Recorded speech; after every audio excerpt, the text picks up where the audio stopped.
Hey now! What is up, everybody?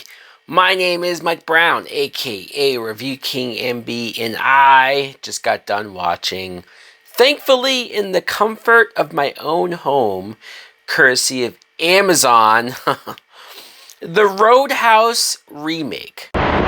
For that guy, what can we say? You're fired. You're, you're fired.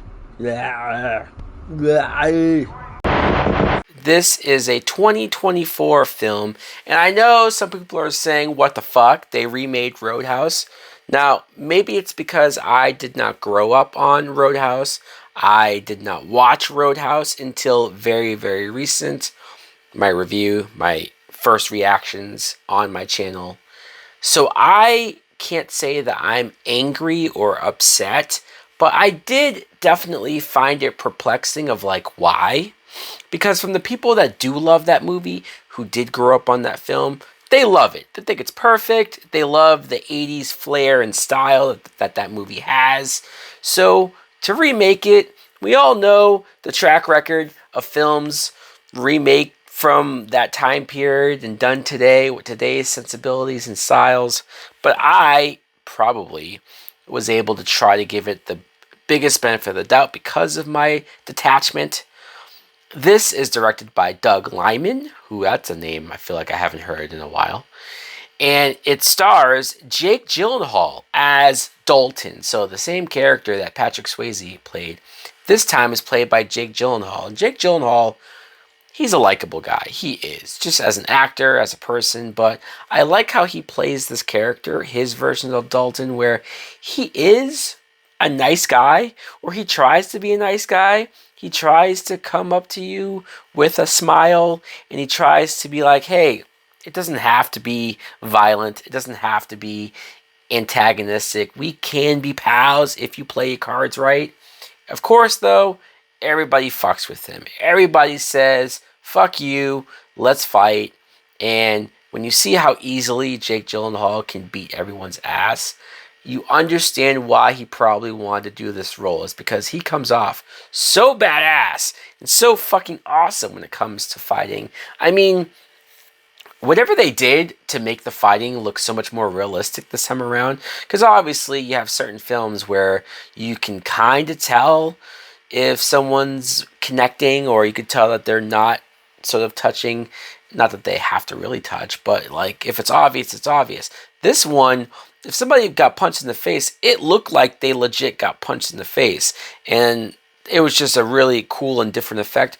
A lot of the fight scenes were filmed in a way where the camera was very up close to the action. So I think clearly that was a stylistic choice to make the fights feel as realistic, as visceral, as in your face. There's a lot of handheld sort of like environment going on. So I appreciated the way that the fighting was shot.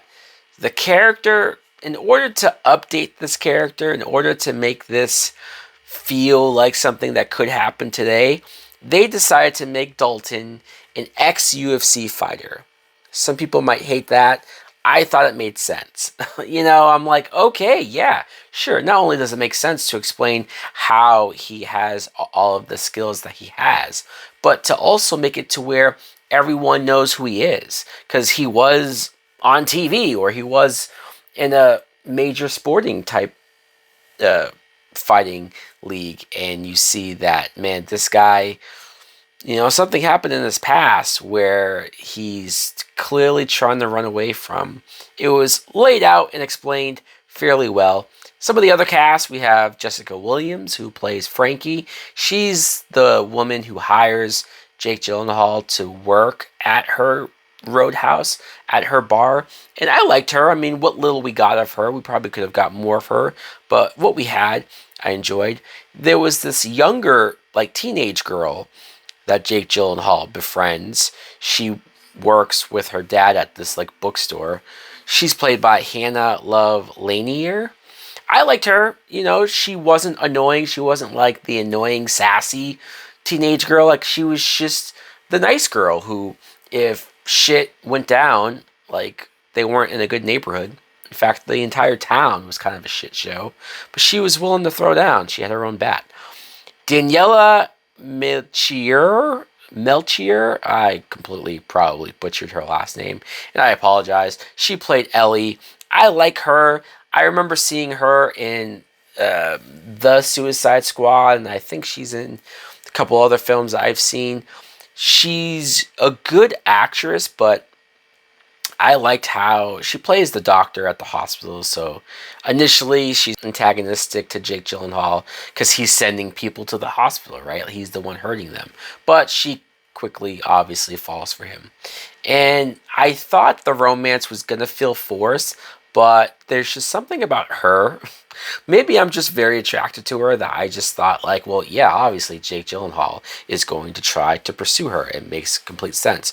Randomly, Post Malone, like at the very beginning of the movie, he plays one of the fighters.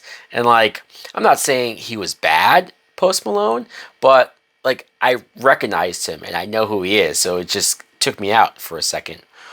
Billy Magnuson plays sort of the main villain. He's this rich punk kid, I guess similar to the rich guy in the original film, but he was just your typical average generic bad guy. He wasn't bad.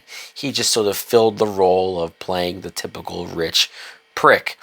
Speaking of pricks, Conor McGregor, who, believe me, I'm not going to talk a lot of shit about Conor McGregor because, you know, obviously he has his controversies in real life, but he comes in and I feel like you're either going to love Conor McGregor in this movie or you're going to hate him. Like, there's no in between. He's so over the top. He's so full of energy. He has a big shit-eating grin on his face the entire time. I didn't know if I liked him or if I found him annoying. Like, it was kind of like, I can't say he was terrible, but I can't say he was a good actor either. He was just good, I guess, of coming in, being a crazy, badass motherfucker, and a formidable, credible threat for Jake Gyllenhaal to have some crazy fight scenes in. And I thought the first half, the movie was taking a more realistic approach with the action and with the character stuff, but by the end of it, holy fuck, this, you know, enters Fast and Furious mode here with some of the action and how fucking hardcore and gnarly they go. I had fun with it though. Look, is it better than the original Roadhouse? No, I think the original still has that aura, has that sensibility to it to where people will gravitate to that more. But I don't think the remake destroys the name. I don't think the remake bastardized what Roadhouse is. I think it brought something new and fresh to it while still having this same fun vibe that I was at least hoping for. I was not disappointed. Anyways, guys, let me know in the comments below if you too saw the remake to Roadhouse. Did you like it? Did you hate it? Are you personally offended that this movie even exists? Thanks for watching. Like, comment, subscribe. Later!